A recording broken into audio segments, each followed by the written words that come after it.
Court ने पांचों याचिकाएं जो मुस्लिम पक्ष की तरफ से फाइल किए गए थे उन सबको खारिज कर दिया और यह होल्ड कर दिया कि ये जो सूट 1991 का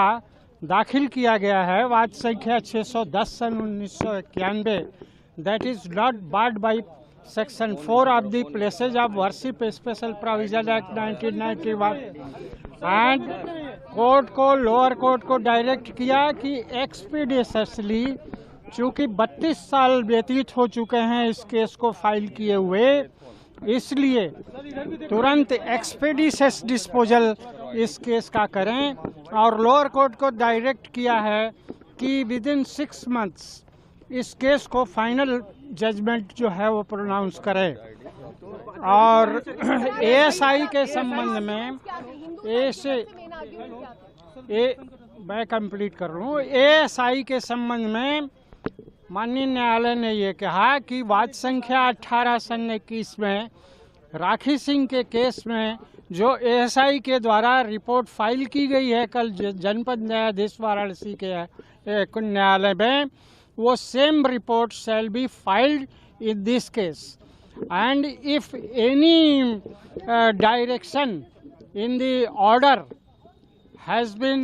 not complied with in that ASI report, again वो सर्वे करें और उसकी भी रिपोर्ट फाइल करें इस केस में। इस प्रकार का डायरेक्शन एएसआई को भी दिया गया है। वजूखाने का भी फिर से वजूखाने एरिया का भी होगा। वजूखाना का डिस्प्यूट और जो ऑर्डर है वो इस केस के लिए माननीय उच्चतम न्यायालय ने नहीं दिया है, इसलिए वजूखाने का भी होगा सर्वे इस केस में। जो बचा हुआ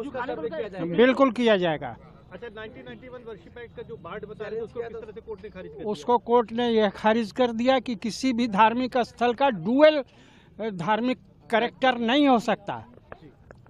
केवल या तो मस्जिद हो सकती है या तो मंदिर हो सकती है। तो इस बात को साबित करने के लिए कि मौके पर 15 अगस्त 1947 को क्या धार्मिक स्थिति है, इसके लिए लोअर कोर्ट साक्ष्य ले